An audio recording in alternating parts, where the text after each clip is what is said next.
And welcome back to Pokemon Blue, and this episode we will be taking on the Cerulean Gym Leader, Misty. Wow, you actually open up with my line. That's good on your part. Thanks. I mean that. Cool, I just wanted to mix up a little bit. Yeah, sure, why not? As you can see, I am prepping up here because, well, it's not just Misty I'm a bit worried about. I'm also a bit worried about status effects just getting in the way. Yeah, status effects are just really annoying to deal with. Yep, so I'm going to do a little bit of shopping before I take on Misty. It is recommended you bring an electric or a grass type with you. Preferably a grass type, because at least grass types can resist water. Yeah. In Fire Red Leaf Green, another idea was to evolve your Squirtle once it learns Bite into a Wartortle, because Bite becomes a Dark type move. Oh yeah, with Misty's Pokemon being Misty's Pokemon being part Psychic, it's a good thing to give. Well, it's a good thing to get, yes. Yeah, well in this generation you don't want to do that because Bite is not yet Dark type. Yeah, it's a normal type move. Here's a question though, since we're on the subject. Why do you think Bite got changed to like a Dark type move? Not sure. Even though you're physically biting someone, maybe they felt that it was kind of an evil thing to do to bite or something. Is biting someone evil? It can be seen that way, yes. What do you think? I call it a bit more roughhousing, I guess. I don't know. Yeah. I mean, it could be just there for the sake of balance, I guess, because there wasn't gonna be like a lot of Dark type moves when that got introduced. Like you only had like Pursuit, Feint Attack, Crunch was introduced as like a upgraded version of Bite. Yeah. Alright, so here's the gym leader that actually would give a lot of people trouble if you weren't fully prepared. I'll tell you on my first time playing against her, she wrecked me a lot. And I almost had no idea how to go against her. How did you end up beating her? It might have been a Bellsprout, actually. I don't remember. It's been too long. Oh boy. And she's opening up with the Staryu, which is pure water type. What do you think about the Staryu evolutionary line? Oh, they're really good. I mean, Staryu, it's not a bad Pokemon to grab. I mean, you can train it and make it learn a few moves, but then when you give it the Water Stone and make it Starmie. Starmie is really fast. It's also got good special attack. It's a very proficient sweeper. They're very good. Yeah, I love the Starmie line. I've used Starmie a couple of times. Not in this gen specifically, but in future gens, and it served me very nicely. Starmies were even great in Gen 1, because Special was still one type. Yeah. Now, as you can see there, I did not go for Bubble Beam because I knew I resisted. So here's what I did here with Bellsprout. If I had just gone at this thing raw, one-on-one, it would have taken me maybe 6 Vine Whips to take this thing out. So, I improvised with Sleep Powder and Growth. And Extra Defend. Well, Misty's using the X Defend, but I'm not going for her physical defense. I'm trying to milk for all this work with me using Growth. You'll see why it'll come in handy in just a moment. This is actually, in my opinion, the quickest way to take out Starmie.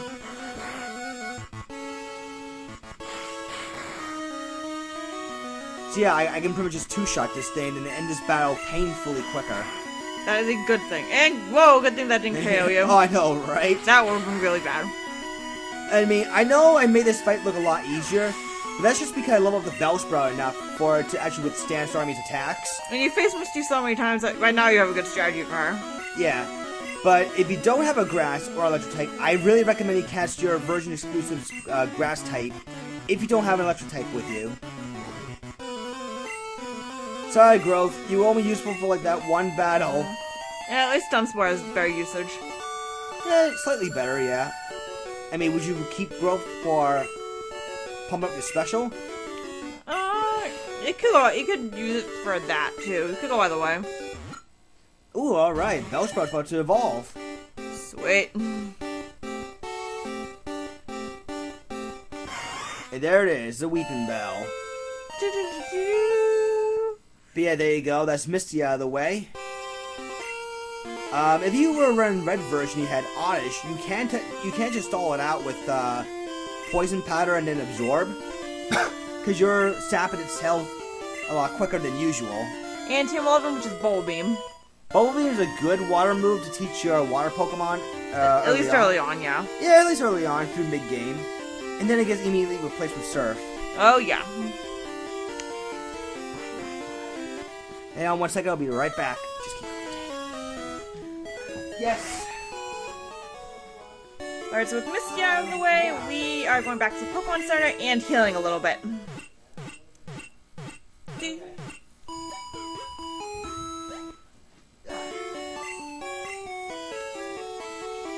Alright, doing a little switcheroo here, because we've got some other stuff coming up. Oh yeah, you might have known I have, Yep, try to sit back over.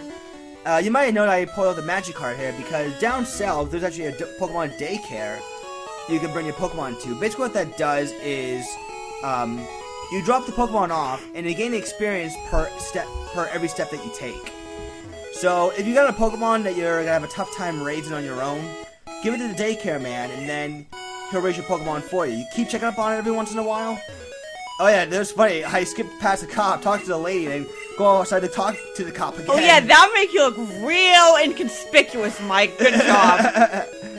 Sorry, one-track mind. Oh, Jesus. So, this man right here tells us this, some Rocket Grunt stole a TM from them that allows them to dig. Hey, look, there's the guy right now. Is that your yard? I'm an innocent bystander. No, we don't believe you. Why would he want to believe you? He's a Rocket Grunt. They're always up to no good. They carry their whips around, and the shirt has a big R on it. Exactly. I think they stick out like a sore thumb. Anyways, we're gonna beat up a Machop now. First, we stare at it. We stare at it intently. Dude. While we take a karate chop to the head. And then just punch it across the body. Across the body. And actually survive that. Well, then again, I did not score critical hits. True. Then again, critical hits would have bypassed any stat lowering or stat buffing. That would have been funny if that was a crit right there. Well, karate chop. What do you mean, on the AI's part? No, on your part, with that Mega Punch. Oh, that yeah. would have been really funny. Oh, a new Pokemon we have yet to encounter is Drowsy. Drowsy. Ironically enough, the Drowsiness evolved from Hypno actually not that bad in this gen because of Special being all one stat. But now the second gen and onward, it's really not that good because it took Special has now been split and its special attack really did not turn out for the better. Yeah, it kind of suffered as a result because Hypno is more of a support Psychic type Pokemon now with high special defense, but I mean it's nice and all, but that's not exactly what defines a Psychic type. Psychic types are meant to be a lot more offensive than usual. Yeah. And this Rocket Man was gracious enough to hand us back the TM. So you go back and talk to this guy, and he's realized Hey, that he said, "I'll just catch a Diglett and then teach the TM to him." Well, he says that'll teach you without the TM because he had given up hope that he would get the TM back. Or actually, if you talk to him in Fire Red Leaf Green after this fight, he tells you that you can teach a Pokemon like Mankey Dig. Huh, interesting. Well, I believe Mankey can still learn Dig in Gen 1. I don't remember though. Probably not that important anyways. Yeah. Now, for some reason, I forgot to cut out this trip to the Pokemon Center. I guess I just must have, You forgot to cut out the one when you immediately after healing from Misty, too. Yeah, so there's 2 trips you forgot to cut out, Michael. Yeah, I know. Sorry. Oh, well. At least it wasn't very long anyways. It wasn't like I'm walking all the way back. Yeah, it could be worse. Alright, so, after that healing, I'm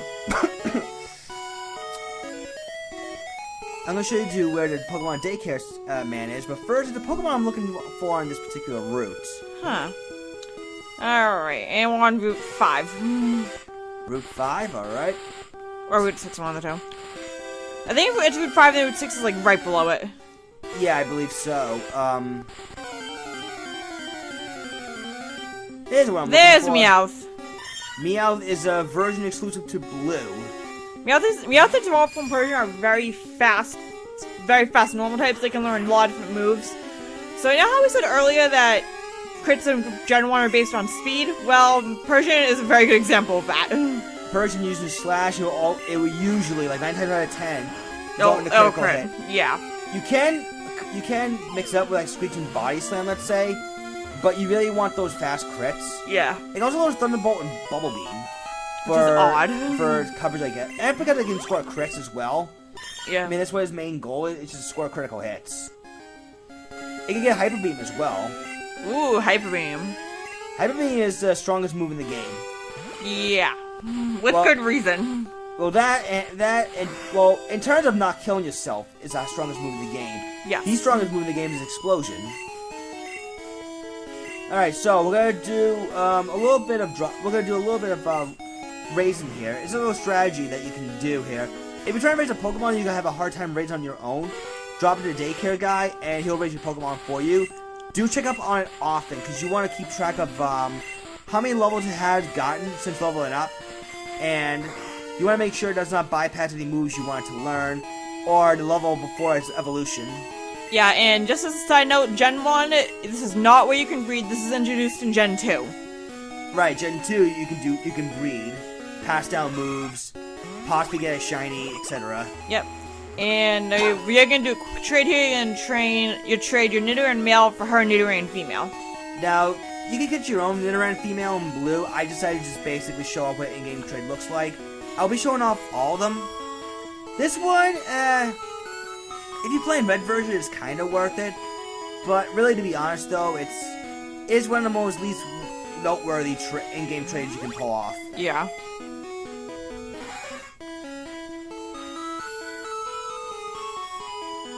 Alright, so that's Nidoran female.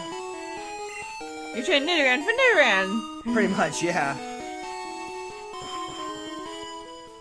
And right here you can find a full restore, which pretty much heals you completely with the exception of your PowerPoint moves. Right. And look at the nickname, it's called Spot. Interesting. Probably because there's a couple of spots on there? Maybe. We'll find out. Well, I think we just found out, but all you do is simply look at it. I mean, have you ever looked at, do you remember all the Gen 1 sprites being, you know, I mean, or do you think you feel a little bit spoiled knowing the 6th Gen sprites looks a lot more better in 3D? Probably spoiled, because I did grow up more with, like, I grew up from Gold onward, so I didn't really get to play Gen 1 all that much until much later in life. Yeah, I introduced you to Red and Yellow. Yeah, like, I'd heard of them, but I'd never played the games, is what happened. I'd played the remakes. Right, yeah, which made you think, wait a second, there was a first generation, huh? But this was the Game Boy version that I'm showing you about right now. So, next one, we have a Weedle. And with bugs, you can just burn them to a crisp. Or throw a rock at it. Or peck at it. Either one works. True. Or in this case, poison it. In Gen 1's case anyways. Yeah. Which, the only poison type you can really grab at that point would be Beedrill. Oh yeah, I forgot about Beedrill. Everyone forgets about Beedrill. Until Game Freak decided to give it this name a Mega Evolution. Yeah, that thing is pretty deadly. It's so glass though. Yeah. Adaptability though is really good. Adaptability, Poison Jab. Yeah. Alright, defeat the Bug Catcher. There's only gonna be a few Bug Catchers left. And yay, Charmander is continuing to try to evolve. I shall continue to mash the B button until it reaches appropriate level. Yep. I know it's gonna be a bit of a painful process, but consider how fire types kinda don't have it as good in Gen 1, or I think in Gen 2 for that matter. You gotta have to you have to kind of be a little patient, so... Yeah, you have to stick it out, basically. Yeah. I mean, technically, you can get like a fire type late in the game and just get Fire Blast later, but... I don't know, I like having fire types as soon as I can. As soon as I can get them.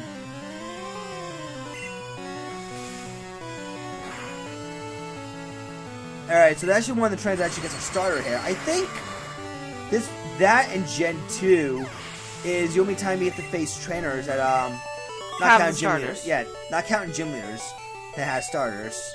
No, I can recall a couple of trainers in Gen 4 that have them. The regular trainers? Yep. Do you remember who? I don't. Was it just in Platinum or was it Diamond and Pearl too? I'm not completely sure. It's been a while since I've touched those games. Yeah, I know. I mean, I remember a handful of battles in Diamond and Pearl. Like,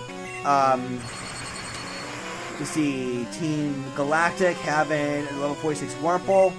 Oh, jeez. Why wasn't it Beautifly or a Dust Tox? I don't remember. Wait, was that in Platinum that had the Wurmple? Might have been. Because I remember playing Diamond, and I don't remember seeing a level 40-something Wurmple at all. I don't know. It was probably Platinum then. Yeah, it had to be Platinum. I don't know what else it could really be. Now, for some reason, I forgot to teach Sandshrew Dig. Because I was contemplating to give Dig to. I was going to give Sandshrew Dig, but I forgot to teach it to him for some reason. But I do teach it to him, I think, the next episode. The next part, I should say. Yeah.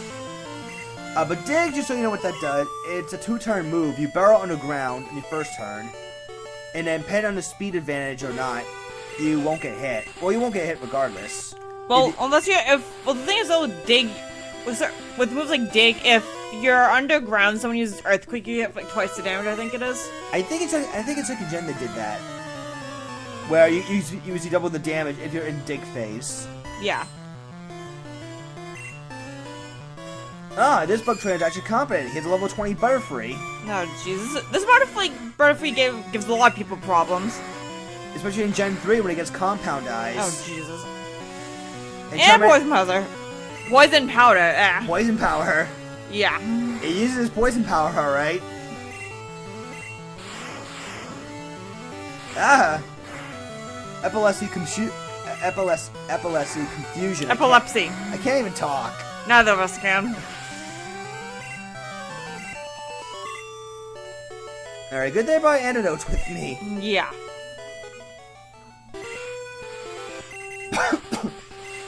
Alright, so Charmander is cured of poison. We gotta move on to the next 2 trainers that are actually, believe it or not, required.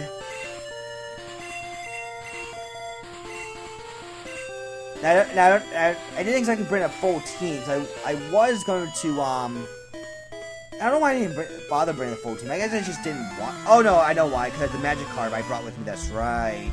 That would explain it. Yeah, and I dropped the magic card like maybe 7 minutes ago. Yeah. God, my memory's like so short term. Yeah. But it's not a big deal though, because it leaves with an extra slot in my party. I won't have to deal with the fact I have to go run all the way back to a Pokemon Center and just empty a slot in my party. Yeah, good point. And all Pikachu's doing is just spamming Thunder Shock.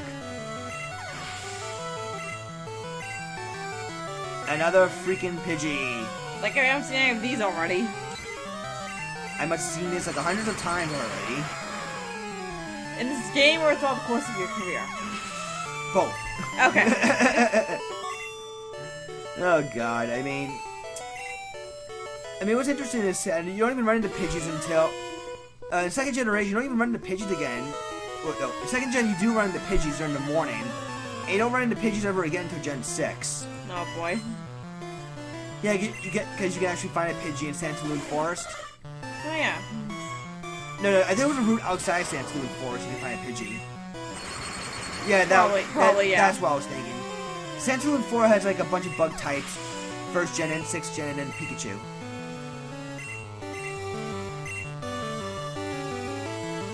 Alright, so there's the Eradicate. Go, Charmander! Stare at it! And remember in 2nd gen's sprite of Leer is like instead of a flash, it's lasers. Like it's a laser beam. Yes, I do! I mean, do you think it's a bit weird that Leer signifies a laser beam? Yeah, I think it is. It's a little on the weird side, but then again, it's Gen 2, so what do you expect? Well, actually, Gen 1 we also had its weird animation. Like, remember Quick Attack, where you, like, move off screen? Yes, I do. And then Gen 2, you have, like, this little bit of teleportation thing? Yeah, it's actually pretty funny. Funny in its own way, I guess. See, look at that. It moves Oh, up. boy. So you go, I don't know why it moves off screen like that. Yeah. And goodbye, Eradicate. And Charmander gets a little up. Huzzah. Yay. Trying to learn Rage. what Rage does, in Gen 1, Rage is utterly broken because if you miss with Rage, you actually get dropped down to 0. Not only that, but you get locked into Rage once you start using it. Rage is supposed to increase every time you get hit, like the attack power is supposed to increase, but again, you can... And a little bit of a warp there, but we go right back to the Pokemon Center. Another trip you didn't cut out. Or maybe just VOC screwing up, I'm not sure. Maybe. Alright, so that'll be all, ladies and gentlemen. Next time we meet, we're going to be exploring some more trainers to fight. Until then, see ya. Goodbye.